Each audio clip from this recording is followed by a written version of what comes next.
안녕하세요. 영혼의 숨사 바람의 파이터 급슈입니다. 3월 11일 2025년도 3월 선물 흐름에 대해서 설명을 드리도록 하겠습니다. 이제 화수목 3일 정도 이제 상품 유효 기간이 남았습니다. 보통 이제 3개월마다 선물은 만기가 되죠.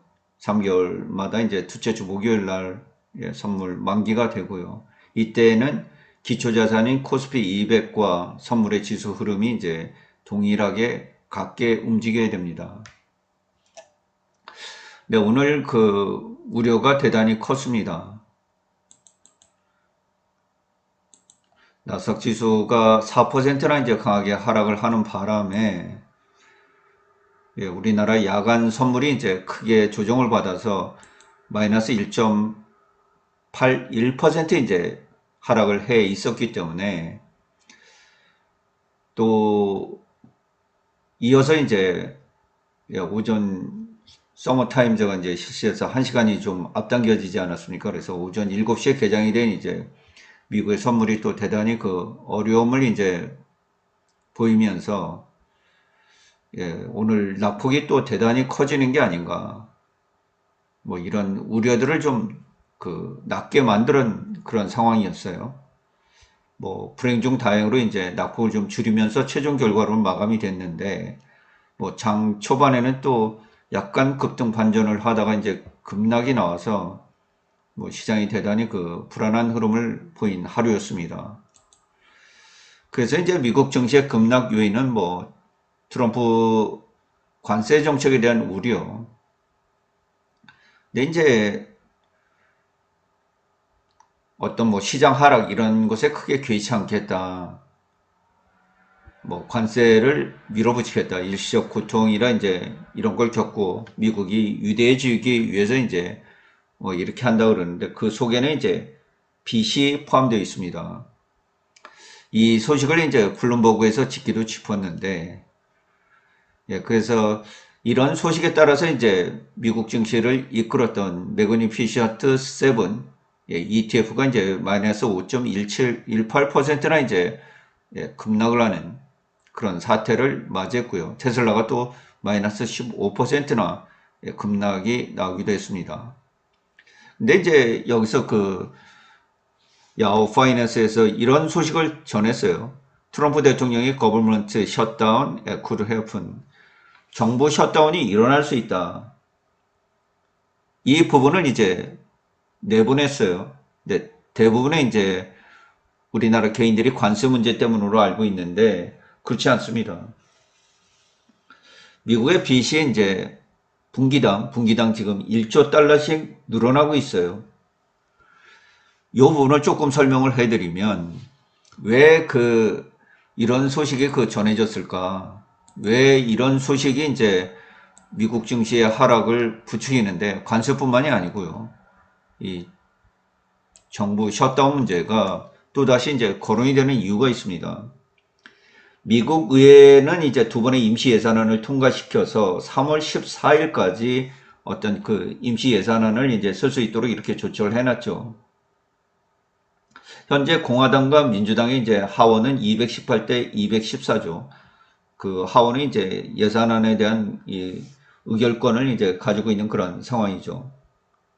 그래서 현재 정부의 부채 한도는 36조 1천억 달러입니다. 그 기술적으로는 이 부분을 넘어서고 있어서 이 트럼프 행정부에서 이제 집요하게 매달리는 게 있어요. 재정적 조치 이런 거예요. 그 다음에 이제 특정 기금 사용 일시 보류하고 뭐 이런 거 돈 못 쓰게 하는 거죠. 그 다음에 정부 효율을 통해서 이제 공직자들 자르고 뭐 한 6만 명 정도 이제 해고를 했다고 하잖아요. 그래서 삼성전자 뭐 6조 원 보조금 주는 거 이런 것도 안 주겠다. 해외 원조 이런 것도 안 주겠다. 러시아 지원 안 하겠다. 뭐 국방비 감축하겠다. 뭐 전부 이런 이제 일련의 조치들이 지금 현재 부채 한도가 너무 이제 높아서 그래요.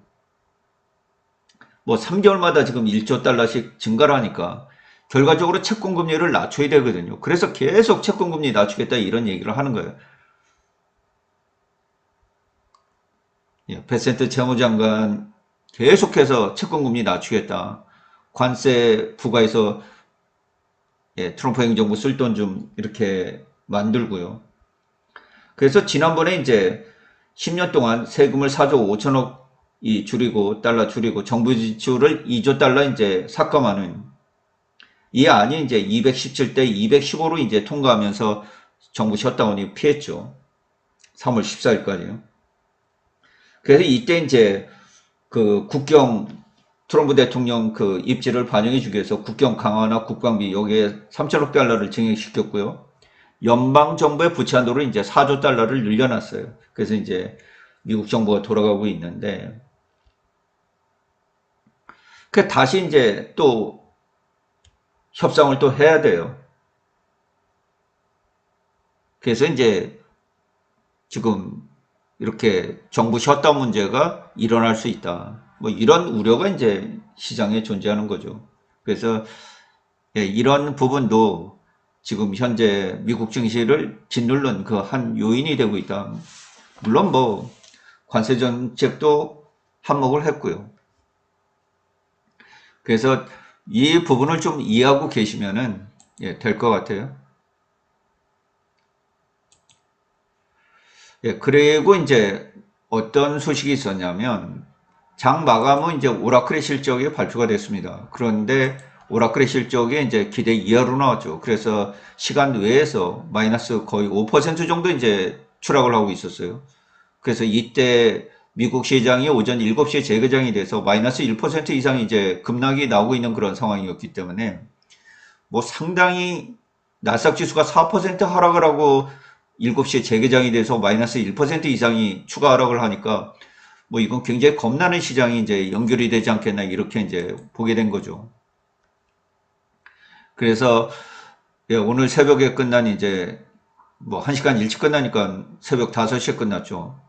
그래서 다우 산업지수가 2.08, S&P 500이 이제 2.7% 떨어지면서 5,614포인트까지 이제 추락을 했어요.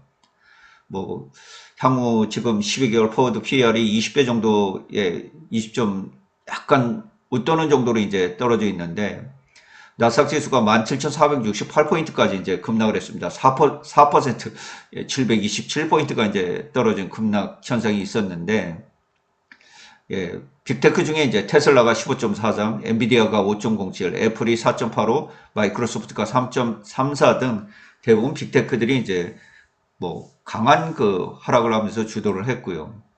그래서 변동성 지수가 이제 27.86까지 올랐습니다. 뭐 급등을 했죠. 여러분들 격언상에 이제 공포지수가 30까지 오르면 무조건 주식을 사라. 그 이후에는 무조건 먹었다. 변동성이 커지게 되면 이제 위험이 그만큼 커지니까 위험을 이제 해지하려는 그런 여러 노력들이 병행이 되는 거 아니겠습니까? 그래서 이 변동성 지수가 그럼 이걸 보고 이제 배팅을 거는 거죠. 못 먹어도 고 이렇게 이제 배팅을 거는 거예요. 그래서 오전 10시 반에 이제 중국 지수가 개장이 됐는데 상해 지수는 0.47 그렇게 크게 높지 않았어요. 항생 지수가 이제 2.05 그러다가 또 1.74로 이제 급격히 낙폭을 줄이기도 했는데 최종적으로는 놀라운 결과입니다. 코스피 지수는 보시다시피 이제 마이너스 1.28로 이제 이렇게 그 마감이 됐고요.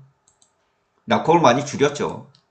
뭐 장중에 선물 지수가 2% 넘게 이제 급락을 하기도 했었는데 상해 지수는 오히려 플러스 0.41%, 항생은 마이너스 0.01. 뭐 대단히 강하죠 지금 현재.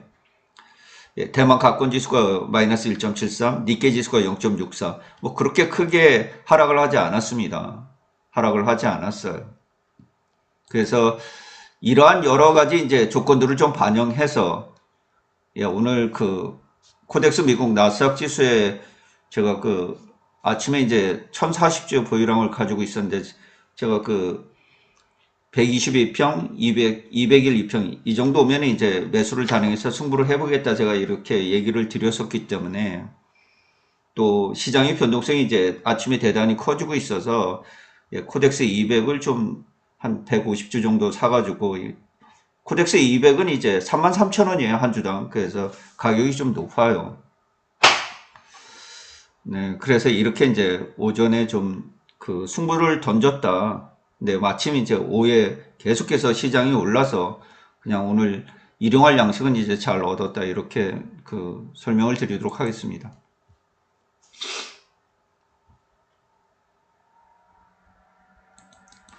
네, 특히 이 장 초반에 이제 프로그램에 굉장히 강한 하락이 있었죠. 잠깐 이렇게 끌어올리던 척하면서 이제 내리고, 예, 프로그램은 계속해서 하방을 이제 기록하면서 3,400억, 또 외국인 선물 포지션 역시 11시까지 8천억, 무려 8천억, 장막판 이제 약간 돌려서 6천억으로 마감이 됐습니다만은 다행히 이제 그게 선물 지수를 1.28로 낙폭을 이제 줄이게 되는 그런 그 요인이었죠.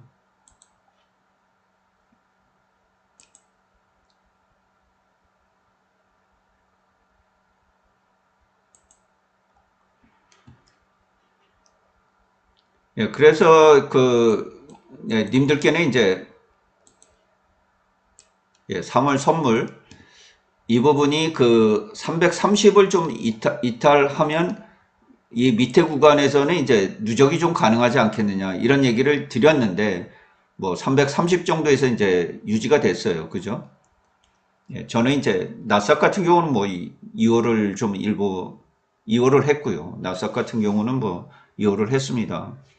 또 그 시간에 보니까 19,100 얼마까지 그 올랐더라고요. 예, 많이 올랐던데 또 이어서 이제 플러스로 계속 0.5% 정도 의 강세를 보이고 있어서 야간 선물도 뭐 좀 오르고 있더라고요. 이제 이 상품은 그 사라질 구간이 이제 얼마 남지 않았죠. 근데 아직 그 관세 문제들이 명확히 이제 해결이 안 돼 있고 그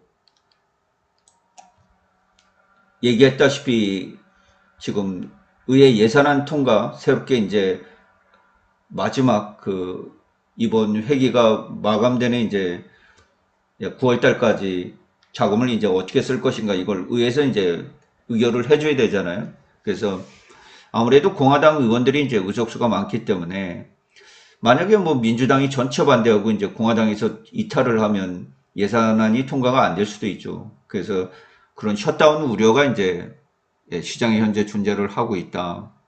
뭐 이렇게 볼 수 있겠습니다. 그래서 대략 그 선물지수 330 이하가 그 PBR, 우리나라 향후 포워드 PR이 0.9배 이하로 떨어져 있는 구간이에요.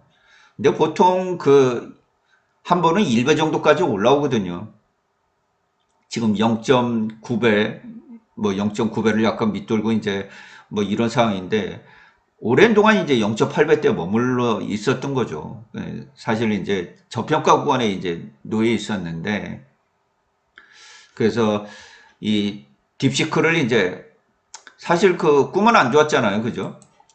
딥시크로 이제 급락하면서 꿈은 안 좋았는데 해몽이 너무 좋았죠. 아, 이거 중국 기업들 뭐 전체적으로 이제 우리나라 포함해서 이 인공지능이 이제 확산이 될 거야. 뭐 이런 기대감에 이제 급등을 했다가 뭐 도로 다 제자리에 와서 이제 330 이 부근에 있는데 다행히도 좀 오르면서 이제 334.85로 마감이 됐습니다.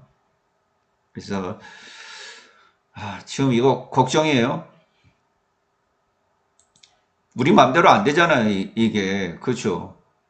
그리고 이 트럼프발 정책적 혼선이 나오는 것이 결국에는 이제 빚 문제거든요. 36조 달러가 넘고 분기당 1조 달러씩 증가하고 있는 미국의 빚. 채권을 계속 찍어내야 되고 단기 채권 지금 찍어낸 거 이거 지금 장기로 돌려야 되잖아요. 그러면 채권 발행을 계속 늘려야 되니까 누가 사줘야 될 거 아니에요. 해외에서는 계속 이 채권에 대한 수요가 없고 그렇게 되면 만일 채권 수요가 없어서 금리가 또 뛰게 되면 채권 입찰 과정에서 수요가 적어서 금리가 또 뛰게 되면 시장이 붕괴하고 채권 시장도 가격이 떨어지고 달러도 망신이고 주식도 개판 5분 전 되고 이러니까 지금 사실 뭐 이렇게 트럼프 대통령이 뭐 주식시장에 신경 쓴다 이거 신경 쓸 여지가 없는 것 같아요. 지금 이 국채 예산 빚 정부 빚 이게 어떻게 되냐 온통 이거 해결하는데 그 모든 에너지를 다 집중하고 있어요. 근데 일론 머스크 정부효율부 수장 같은 경우는 밤잠을 못 자면서 막 이 일을 하고 있잖아요. 욕먹으면서. 근데 참 대단한 것 같아요. 왜냐하면 여러분들 정신이 다 썩은 거예요. 미국 행정부에서 막대한 돈을 들여가지고 막 이것저것 그냥 고용하고 뭐 지원하고 우크라이나 지원하고 돈을 뭐 마음대로 썼잖아요. 학자금 탕감해주고. 근데 트럼프 대통령이 보기에는 삼성전자 같은데 저 왜 돈 분기당 10조 원씩이나 버는 기업 저런 데다 왜 돈을 막 몇 조씩 퍼줘? 이해가 안 되는 거예요. 그러니까 주지 마. 저거 관세 몇십 프로 때리면은 지가 알아서 와서 공장 짓고 할 텐데 뭐하러 돈을 막 몇 조씩 퍼줘. 저거 보조금 주지 마. 이렇게 되는 거예요. 국방비? 야, 한국 잘 사는데 이제 쟤네들 1조 부담하는 게 아니라 2조? 한 5조? 5조 낼 수 있는 거 아니야?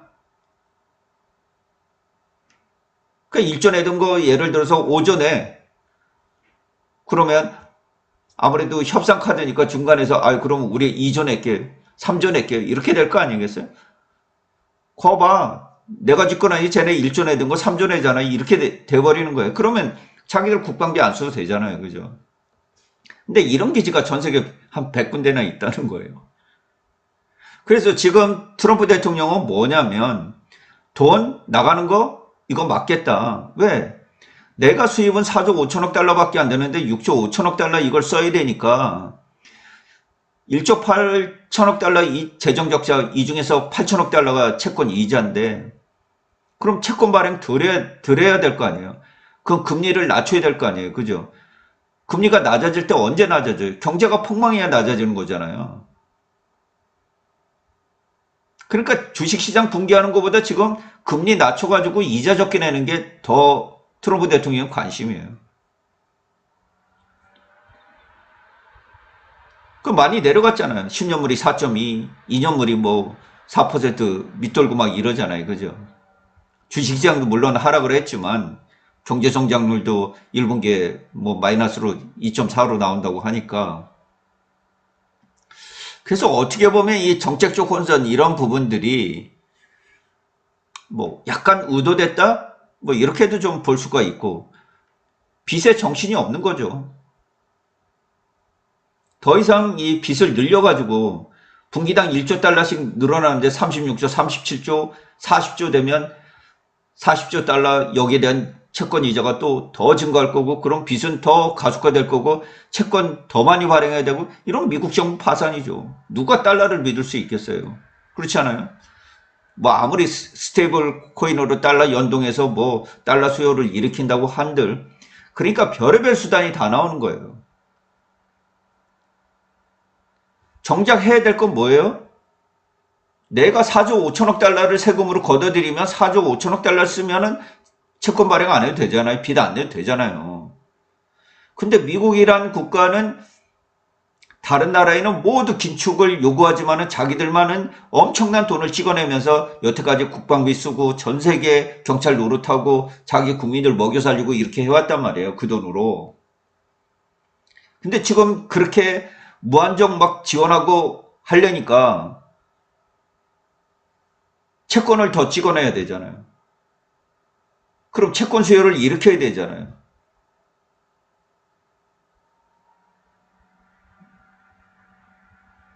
뭐 일본도 안 사주고 중국도 안 사준다는데 뭐 그렇잖아요. 그러면 채권 입찰이 안 되면 또 미국의 빅테크 큰 은행들이 이 장기 채권 이런 거를 전부 다 인수해야지. 장기 채권은 뭐 10년 막 이렇잖아요. 기간이 이상 20년 뭐 이렇게 되잖아요. 30년. 그러면 이런 장기 채권의 불안한 걸 누가 소유하고 있으려고 그래요? 실리콘밸리 은행 장기 채권 들고 있다가 다 파산했잖아요. 갑작스럽게 금리가 급등하니까. 채권 가격이 거의 뭐 휴지 조각으로 변해버린 거죠. 그래서 은행 예금했던 사람들은 인출하려고 하고 결국에 드러나니까는 회계 이거 드러날 때 보니까는 완전 그 다 부실화가 돼 있잖아요. 그죠? 채권 팔아가지고 손실 난 거 그거 다 확정 짓고 이렇게 했으니까 재무제표에 드러났을 거 아니에요. 그러다 보니까 뭐 온라인으로 하루 사이에 뭐 뱅크런이 벌어지니까 그대로 그 이탈해버린 거 아니에요. 그죠? 망해버렸잖아요. 뭐 그래도 연준에서 이제 빨리 그 손을 썼지만 이 정책적 혼선이라고 보기보다는 제가 이제 네이버 블로그에 빚 때문에 그렇다. 뭐 지난번에도 이제 계속 제가 빚 때문에 그렇다. 그런 얘기 했잖아요. 그죠? 그러니까 계속해서 원래는 회기 말에 내년도 쓸 예산안을 충분히 다 이렇게 통과를 시켜줘야 되잖아요. 근데 이게 안 되니까 계속해서 임시 예산안 가지고 이것도 정부 부채한도 또 얼마 쓸 거야? 계속 이거 가지고 씨름씨름 하다가 보니까는 이 정규 예산안을 이렇게 통과시켜 주는 게 아니라 임시 예산안 가지고 몇 월까지 유예, 또 다음에 몇 개월 유예. 그러니까 몇 개월마다 이게 되풀이 되는 거예요. 벌써 미의회 두 번째죠. 이번에 이제 세 번째예요. 그래서 3월 14일까지. 그래서 그 야후 파이낸스에서 트럼프 대통령이 could happen, 정부 셧다운, 거물러 셧다운, 이것이 일어날 수 있다. 이렇게 얘기를 한 거예요. 이런 우려가 지난 오늘 새벽에 끝난 시장에 같이 동반해서 정부 셧다운 문제가 반영이 되고 있었던 거예요.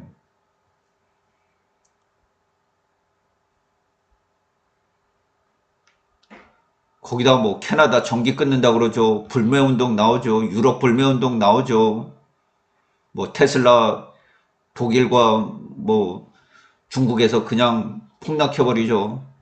뭐 정신이 없는 거죠. 정신이 없는 거죠. 또 중국과 캐나다 관세 분쟁 또 일어나죠. 뭐 이러니까 전체적으로 이제 불안하죠. 그 단기간에 이제 주가 조정을 많이 줬는데 글쎄 뭐 단기간에 미국 증시가 좀 많이 내려서 요거 이제 끝나고 코덱스 미국 나스닥 이 부분을 이제 녹화해서 드릴 텐데 보면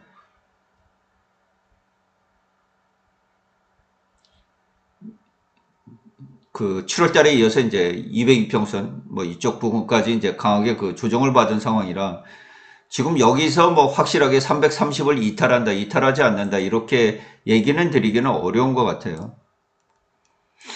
예, 지금 이 흐름이 뭐 밑으로 이렇게 갈지 여기서 위로 이제 방향을 틀지 이거는 지금 어떻게 확답을 드릴 수가 없는 거예요. 주식은 뭐 예측의 영역이 아니라 대응의 영역이에요. 그래서 제가 최근에는 이제 현금을 좀 계속해서 확보해달라 이 얘기를 이제 계속 드렸던 거고요. 그런데 만일 이 330 이하로 이렇게 떨어지면 예, 요 구간에서는 2월이 가능한 구간이다. 그러니까 레버리지를 사둬도 물려도 회복이 될 가능성이 있는 지점이다. PBR 0.8배대니까요. 네, 이쪽에서는 회복이 될 가능성이 있는데 지난번에 요 340 위에 있을 때는 제가 그 이거라면 안 된다. 여기에서는 이월할 유치가 안 된다. 예, 이 이상에서는 이월할 유치가 안 된다. 이렇게 얘기했죠. 그렇죠? 그래서 그 기준이 한 330 정도 돼요. 예, 330 기준으로 만약에 선물 지수가 밑으로 떨어지게 되면 예, 이 부분은 코덱스 레버리지나 뭐 코덱스 200이나 코덱스 코스피, 예, 코덱스 예, 코리아 밸류 뭐 이런 한 배나 두 배짜리를 사서 누적해서 쌓아 나간다고 하더라도 2월 한다고 하더라도 회복이 될 가능성이 있는데 340 이상에서는 지금 불안합니다. 그 이상까지 올라간다는 보장을 할 수가 없을 것 같아요. 특히 삼성전자 주가가 여전히 53,000원대, 52,000원대 지금 자사주 매입을 하고 있는데도 못 치고 있잖아요. 그죠? 삼성전자가 못 올라가면 선물지수가 못 올라가거든요. 그러니까 오늘은 굉장히 그 불행 중 좀 다행이었다. 자칫하면 선물지수가 뭐 장 초반에 마이너스 2.33 뭐 이렇게 막 떨어지고 있었잖아요. 마이너스 3%, 마이너스 4%막 이렇게 떨어지면서 우리 코스피 지수가 폭락이 나올 뻔도 했습니다. 예, 물론 그 중국 홍콩 지수가 예, 개장이 되고 상해 지수가 그렇게 크게 내리지 않고 홍콩 지수가 빠르게 낙폭을 줄이고 예, 미국 나스닥 선물도 예, 장중에 플러스 반전을 해주고 이제 이렇게 해서 그나마 낙폭을 줄여서 다행이지 뭐 오늘 자칫했으면 뭐 대단히 큰 폭으로 이 주가가 하락을 할 뻔했던 그런 날 중에 하나였어요. 그냥 불행 중 다행이었다 이렇게 볼 수가 있겠습니다. 이제 월요일 시장 지났죠. 내일 화요일, 수요일, 목요일 이제 3월물은 3일 남았습니다. 3일 남았는데 최종적으로 어디에서 마감이 될지는 모르겠어요. 미국 증시가 예를 들어서 장 전에 선물지수가 플러스였다고 하더라도 어떤 트럼프 대통령 말 한마디에 의해서 뭐 1%, 2%막 급락이 나오는 시장이기 때문에 내일 오전 5시, 새벽 5시에 충분히 미국 시장이 다 끝나봐야 그때 결론이 좀 날 것 같아요. 예, 지금 뭐 이 정책적 혼선은 계속 이어질 가능성이 있고요. 일단은 이런 정책적 혼선을 좀 줄이려면 미국 의회가 예산안, 올해 그 9월 말일까지 쓸 예산안을 잘 통과시켜서 정부 셧다운 문제를 막아줘야 돼요. 1차적으로. 그래야 트럼프 행정부가 어떤 행정적인 행위들을 해나갈 수 있기 때문에 이 부분은 아무래도 이제 계속해서 그 언론의 보도가 되겠죠. 예, 이 진행 결과는 언론의 보도가 되겠죠. 이제 어떻게, 근데 지금 뭐 공화당이 상하원을 다 장악하고 있는 레드 수입 상태이기 때문에 뭐 트럼프 대통령은 이렇게 정부 셧다운이 될 것으로 일어날 수는 있겠지만은 뭐 협력을 부탁하기도 했죠. 그래서 의회에서 잘 그 판단을 해가지고 예산안을 다 확정 지어서 아마 올해 그 2025년도 회기 동안에는 더 이상은 이제 정부 부채 한도나 이런 문제로 어떤 정부 셧다운 문제가 거론되지 않도록 이렇게 하면 약간 트럼프 행정부가 이제 행정적으로 조금 안정을 취하지 않을까. 이제 거기에 관세 문제가 좀 따라 붙는 거죠. 그 정도 정책적 혼선이 남아 있다. 뭐 이렇게 보시면 되겠습니다. 네, 오늘 어려운 시장이었는데 불행 중 다행으로 그나마 마이너스 1.28로 334.85, 330을 이탈하지 않으면서 3월 선물이 3월 11일 날 마감이 됐습니다. 네, 이상으로 방송을 마치도록 하겠습니다. 시청해 주셔서 대단히 고맙습니다. 급시의 주식여행은 언제나 향기롭습니다.